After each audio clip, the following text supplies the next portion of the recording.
बिस्मिल्लाहिर्रहमानिर्रहीम। अस्सलाम वालेकुम student, my name is Asadurrahman and we are studying about the chapter number 5 that is physical states of matter.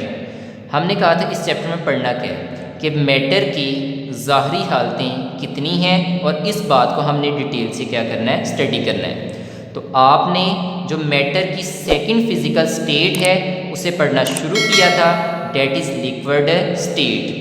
अब आपको पता है लिक्विड स्टेट में हम किस चीज़ को स्टडी करते हैं, लिक्विड्स को, और आपने लिक्विड्स की टिपिकल प्रॉपर्टीज़ को स्टडी करना क्या किया था, शुरू किया था। ठीक है, तो लास्ट लेक्चर में आपने लिक्विड्स की सेकंड टिपिकल प्रॉपर्टीज़ को पढ़ना शुरू किया था, डेट इज़ वेपर प्रेशर।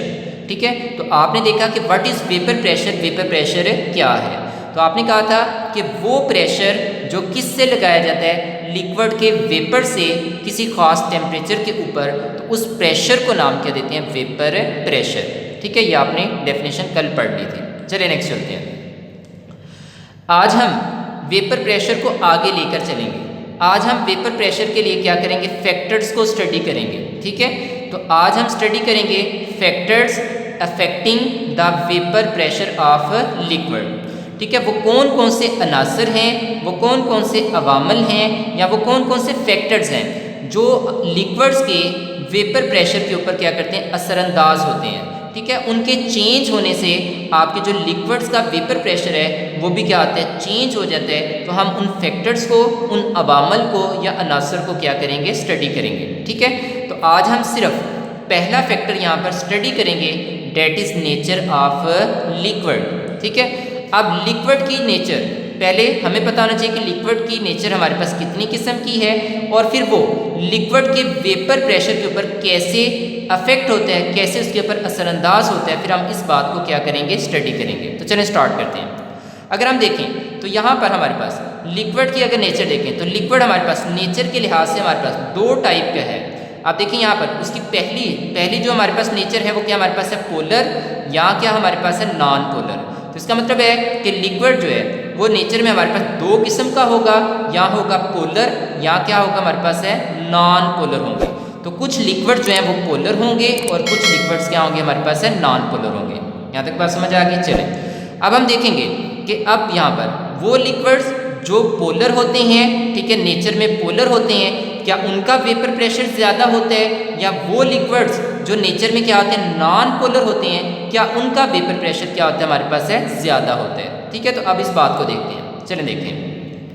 जब हम पोलर को लेते हैं तो हमेशा जो पोलर लिक्विड होते हैं उनके दरमियान जो इंटर मालिकुलर फोर्स पाई जाती है, वो इंटर मालिकुलर फोर्स क्या होती है, स्ट्रांग होती है। किसकी निस्बत, नॉन पोलर लिक्विड की निस्बत। तो इसका मतलब है कि पोलर में इंटर मालिकुलर फोर्स क्या होती है, स्ट्रांग होती है, जबकि नॉन पोलर में इंटर मालिकुलर फोर्स जो है वीक होती है। किसकी निस्बत, पोलर लिक्विड की निस्बत। ठीक है, तो पहला पॉइंट हो गया कि आपके जो पोलर हैं उसमें इंटर मालिकुलर फोर्स स्ट्रांग है, जबकि नॉन पोलर में जो इंटर मालिकुलर फोर्स है वो पोलर की निस्बत क्या हमारे पास है, वीक है। तो अब हम देखते हैं कि पोलर का वेपर प्रेशर ज़्यादा है या नॉन पोलर का। देखें, अब आप देख सकते हैं कि जिसमें फोर्स ऑफ अट्रैक्शन क्या होगी, स्ट्रांग होगी। ठीक है, स्ट्रांग होगी, तो स्ट्रांग होने की वजह से अब जिन मालिक्यूल की काइनेटिक एनर्जी क्या होगी, हाई होगी।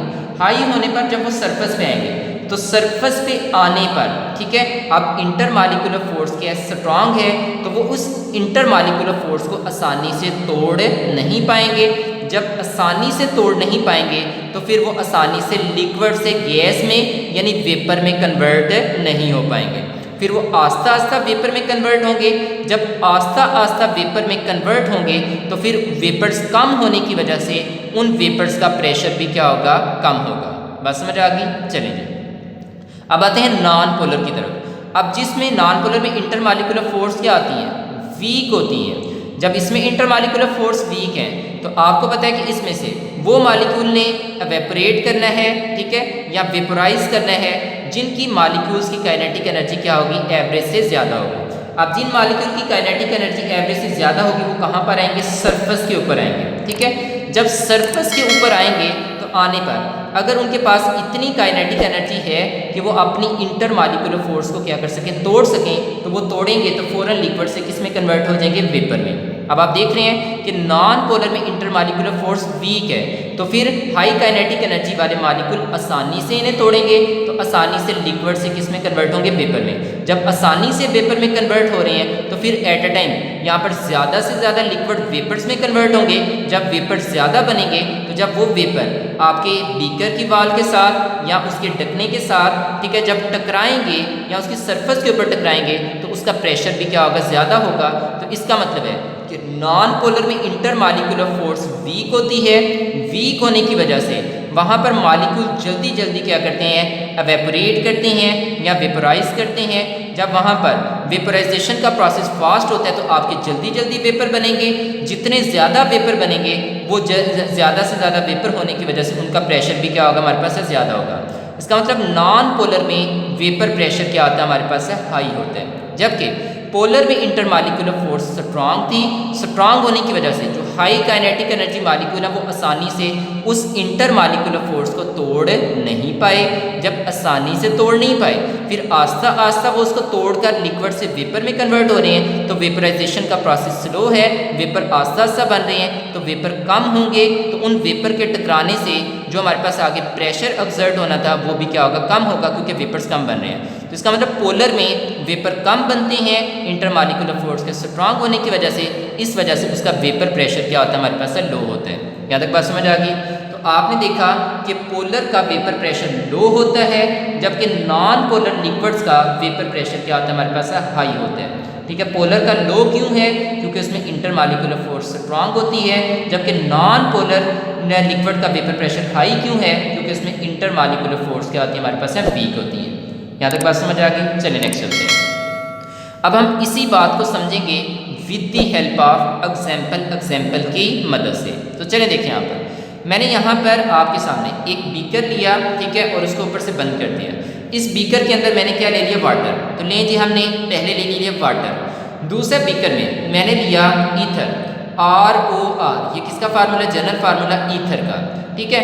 अब आपका जो वाटर है ये पोलर है, जबकि जो आपका जो ईथर है ये क्या हमारे पास है, नॉन पोलर है। ठीक है, यहाँ तक बात समझ आ गई कि वाटर हमारे पास पोलर है और ईथर क्या हमारे पास है, नॉन पोलर है। अब जब वाटर को लें तो इसमें हाइड्रोजन बॉन्डिंग होती है उनके मॉलिक्यूल्स के दरमियान, तो इसमें जो इंटरमॉलिक्यूलर फोर्स होती है वो क्या होती है, स्ट्रांग होती है। जबकि ईथर में जो फोर्स ऑफ अट्रैक्शन होती है मॉलिक्यूल्स के दरमियान वो क्या होती है, हमारे पास है, वीक होती है।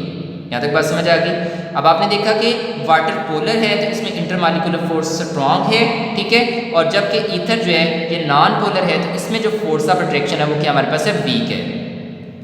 अब जब आप इन दोनों को एक जैसे टेम्परेचर के ऊपर क्या करते हैं, गर्म करते हैं, ठीक है, एक जैसा टेम्परेचर देते हैं एट पार्टिकुलर टेम्परेचर। अब आपने यहाँ पर टेम्परेचर कितना रखा, 0 डिग्री सेल्सियस। आपको पता है वेपरेशन हर टेम्परेचर के ऊपर होती है, तो 0 डिग्री सेल्सियस के ऊपर रखा पानी को भी और ईथर को भी इन बीकर्स के अंदर। यहाँ तक बात समझ आ गई। चलें, अब आपको पता है कि इस बीकर के अंदर जो आपने पानी लिया है, तमाम वाटर के मॉलिक्यूल्स की काइनेटिक एनर्जी एक जैसी नहीं होती, ठीक है। अब इस बीकर के अंदर भी जो आपने ईथर लिया है उस ईथर के भी तमाम मॉलिक्यूल्स की काइनेटिक एनर्जी एक जैसी नहीं होगी। कुछ ज़्यादातर मॉलिक्यूल्स की काइनेटिक एनर्जी एवरेज होगी और चंद मॉलिक्यूल की काइनेटिक एनर्जी एवरेज से ज़्यादा होगी या क्या होगी, कम होगी।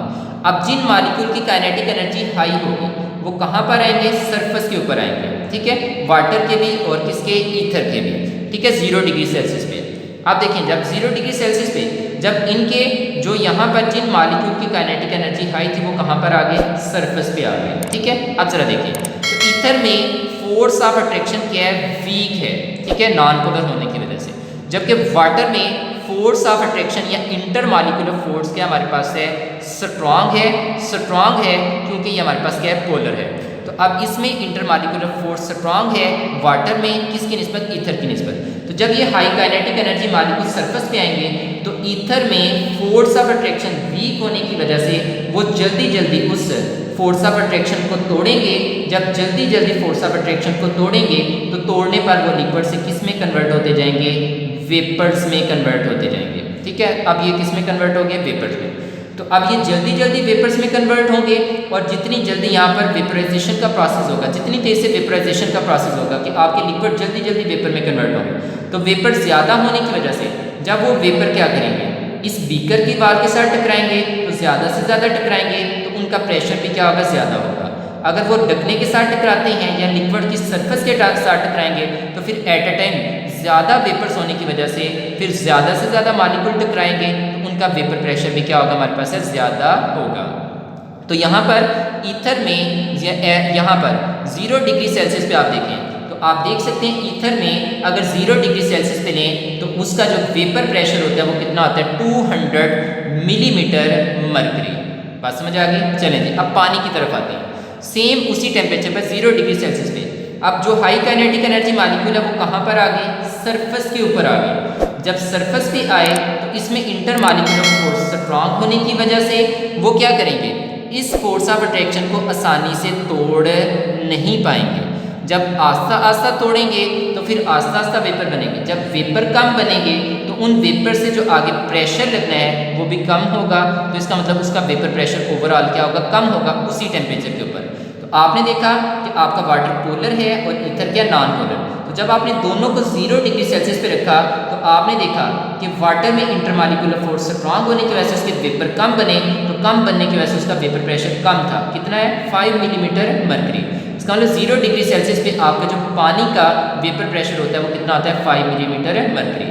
जबकि जो ईथर है उसमें इंटरमालिक्यूलर फोर्स वीक होने और उसके नॉन पोलर होने की वजह से वो क्या करेगा, जल्दी जल्दी फोर्स ऑफ अट्रैक्शन को तोड़ेगा, जल्दी जल्दी वेपर में कन्वर्ट होगा। जितने ज़्यादा वेपर बनेंगे उनका प्रेशर भी ज़्यादा होगा। तो आप देखेंगे इसका वेपर प्रेशर ज़्यादा है 200 मिलीमीटर ऑफ मरकरी। तो अब आप खुद देख सकते हैं। अब मुझे बताएं कि क्या वाटर का वेपर प्रेशर ज़्यादा है, 5 ज़्यादा है या 200 ज़्यादा है। तो आपने देखा कि 200 ज़्यादा है। इसका मतलब है कि ईथर क्या नॉन पोलर है, तो नॉन पोलर में in force of attraction weak होने की वजह से उसके ज़्यादा वेपर बनेंगे। जितने ज़्यादा वेपर बनेंगे उनका वेपर प्रेशर ज़्यादा होगा। इस वजह से ईथर का वेपर प्रेशर कितना है, 0 पे 200 मिलीमीटर मरकरी। जबकि पोलर में जैसे वाटर है इसमें इंटरमालिक्यूलर फोर्स स्ट्रांग होती है, ये आसानी से वेपर में कन्वर्ट नहीं होगा, आस्ता आस्ता होगा तो वेपर कम बनेंगे, उसका वेपर प्रेशर कम होगा। इस वजह से वाटर का जो वेपर प्रेशर है वो ईथर की निस्बत कम है, that is 5 millimetre of mercury. यहाँ तक बात समझ आ गई। तो यहाँ तक हो गया। अब आप देख सकते हैं तो फिर मैंने लिखा कि वाटर पोलर है और पोलर होने की वजह से इसका जो वेपर प्रेशर होता है वो क्या होता है, लो होता है। जबकि जो ईथर है वो नॉन पोलर है और नॉन पोलर होने की वजह से उसमें फोर्स ऑफ अट्रैक्शन वीक होने की वजह से उसका वेपर प्रेशर क्या हमारे पास है, हाई है। यहाँ तक बात समझ आ गई। और आपने देखा कि 0 डिग्री सेल्सियस जब एक फास्ट टेम्परेचर पे हम बात कर रहे हैं तो 0 डिग्री सेल्सियस जब एक जैसा टेम्परेचर दिया तो आपने देखा कि 0 के ऊपर वाटर का वेपर प्रेशर 5 मिलीमीटर मरकरी, जबकि उसी टेम्परेचर के ऊपर जो ईथर है उसका वेपर प्रेशर क्या है, 200 मिलीमीटर मरकरी, जो वाटर से कई गुना क्या हमारे पास है, ज़्यादा है। ठीक है। तो फिर इससे ये साबित हुआ सिंपल सी बात कि आपकी जो लिक्विड की नेचर है वो वेपर प्रेशर को क्या करती है, अफेक्ट करती है। अगर आपके जो लिक्विड है वो नेचर में पोलर होंगे तो उनका वेपर प्रेशर क्या होगा हमारे पास है, कम होगा। और वो लिक्विड जो नेचर में नॉन पोलर होंगे, ठीक है, उनका वेपर प्रेशर क्या होगा हमारे पास है, ज़्यादा होगा। यहाँ तक बात समझ आ गई। तो यहाँ तक आपका पहला फैक्टर हो गया। अब आपकी बुक पे ये जो एग्जाम्पल दी है वो वाटर और ईथर के लिहाज से नहीं दी। अब बुक वाले ने आपके सामने क्या रखा है, अल्कोहल रखी है। ठीक है, वाटर और किसको लिया है, अल्कोहल को। अब आप देखिए अगर आपसे पूछा जाए कि वाटर का वेपर प्रेशर ज़्यादा होगा या अल्कोहल का वेपर प्रेशर ज़्यादा होगा, अगर हम उनको एक जैसा टेम्परेचर दें, तो आपको पता है कि वाटर में इंटरमालिक्यूलर फोर्स स्ट्रांग होती हैं, जबकि अल्कोहल में उसमें इंटरमालिक्यूलर फोर्स उसकी निस्बत क्या होती हैं, वीक होती हैं। जब वीक होंगी तो इसका मतलब है ये उसी टेम्परेचर पर ज़्यादा वेपर बनाएगा। जब ज़्यादा वेपर बनाएगा तो इसका वेपर प्रेशर फिर क्या होगा, पानी की निस्बत क्या होगा, ज़्यादा होगा। तो अल्कोहल का वेपर प्रेशर अगर 0 पे हम देखें तो वो कितना आता है हमारे पास है, 25 मिलीमीटर ऑफ मरकरी। बात समझ आ गई। तो अब आप देख सकते हैं कि 0 पे वाटर का कितना 5 है, जबकि अल्कोहल का कितना है 25 मिलीमीटर मरकरी। इसका मतलब वाटर का इंटरमालिक्यूलर फोर्स स्ट्रांग होने की वजह से उसका वेपर प्रेशर अभी भी कम है। ठीक है, जबकि अल्कोहल में इंटरमालिक्यूलर फोर्स वीक होने की वजह से, ठीक है, इसका वेपर प्रेशर क्या हमारे पास है, ज़्यादा है 0 डिग्री सेल्सियस के ऊपर। तो चलें अपनी बुक से देख लें यहाँ तक। अगर कोई चीज़ नहीं समझ आए तो वो आप लोग देख सकते हैं यहाँ से। देखें यहाँ पर vapour pressure of liquid depend upon the following factor. कहता है जो लिक्विड्स है उनका जो वेपर प्रेशर है वो इन अवामल या इन अनासर के ऊपर क्या करता है, इन्हिसार करता है। ठीक है, पहला फैक्टर नेचर ऑफ लिक्विड। ठीक है, लिक्विड की नेचर। अब यहाँ पर vapour pressure depend upon the nature of liquid. आपकी वेपर प्रेशर जो है वो लिक्विड की नेचर के ऊपर क्या करता है, इन्हिसार करता है। Polar liquid have low vapour pressure, आपके जो पोलर लिक्विड होते हैं उनका वेपर प्रेशर क्या होता है, लो होता है। किसकी निस्बत, then non polar liquid, non polar liquid की निस्बत एट सेम टेम्परेचर। अगर हम पोलर और नॉन पोलर लिक्विड्स को एक जैसा टेम्परेचर दें तो आपके पोलर का वेपर प्रेशर कम होगा, जबकि नॉन पोलर का वेपर प्रेशर क्या होगा, हमारे पास से ज़्यादा होगा। बात समझ आ गई। अब इसकी वजह क्या है, दिस इज़ बिकॉज, उसकी रीज़न बता रहे हैं, आप the strong intermolecular force between the polar molecules of liquid, क्योंकि आपके पोलर मालिक्यूल्स के दरमियान इंटरमालिकुलर फोर्स क्या होती है, स्ट्रॉन्ग होती है। इस वजह से वो आसानी से एवेपोरेट नहीं कर पाते, आसानी से वेपोराइज नहीं हो पाते। जब वेपर कम बनेंगे तो उस वजह से उनका वेपर प्रेशर भी क्या होगा, कम होगा। जबकि नॉन पोलर में फोर्स ऑफ अट्रैक्शन वीक होने से वो आसानी से वेपर में कन्वर्ट होते हैं। तो जब आसानी से वेपर में कन्वर्ट होंगे तो वेपर ज़्यादा बनेंगे, जब वेपर ज़्यादा बनेंगे तो उनका वेपर प्रेशर भी ज़्यादा होगा। इस वजह से नॉन पोलर का वेपर प्रेशर क्या होता है, ज़्यादा। आगे एग्जाम्पल दे रहे हैं, water has less vapour pressure, कहते हैं आपके जो पानी है उसका वेपर प्रेशर कम होता है, then that of alcohol, alcohol की निस्बत एट सेम टेम्परेचर। अगर हम उनको क्या करते हैं, एक जैसा टेम्परेचर क्या करते हैं, देते हैं। तो आप देखें, क्योंकि वाटर में इंटरमालिकुलर फोर्स स्ट्रांग है, किसकी निस्बत, अल्कोहल की निस्बत। जब इसमें स्ट्रांग है तो फिर इस वजह से वेपर कम बनेंगे तो इसका वेपर प्रेशर भी कम होगा। जबकि अल्कोहल में फोर्स ऑफ अट्रैक्शन या इंटरमालिकुलर फोर्स के हमारे पास वीक है तो फिर वो ज़्यादा वेपर बनाएगा पानी की निस्बत उसी टेम्परेचर के ऊपर। तो जब वेपर ज़्यादा बनेंगे तो उसका वेपर प्रेशर भी क्या होगा, ज़्यादा होगा। जैसा कि मैंने आपको बताया कि 0 डिग्री सेल्सियस पे आप पानी को भी लेते हैं और 0 डिग्री सेल्सियस पे अल्कोहल को लेते हैं, तो आप देखेंगे कि पानी का जो वेपर प्रेशर है वो 5 मिलीमीटर ऑफ मर्करी है, जबकि हमारे पास अल्कोहल का कितना 25, तो 25 ज़्यादा है और 5 के हमारे पास से कम है। तो अल्कोहल में फोर्स ऑफ अट्रैक्शन वीक होने की वजह से और वाटर में स्ट्रांग होने की वजह से, ठीक है, आपने देखा कि वाटर का वेपर प्रेशर कम और अल्कोहल का क्या हमारे पास है, ज़्यादा। ठीक है, बाकी जो नेक्स्ट 2 फैक्टर्स हैं वो हम नेक्स्ट लेक्चर में देखेंगे। अगर यहाँ तक किसी चीज़ की नहीं समझ आई तो आप पूछ लें।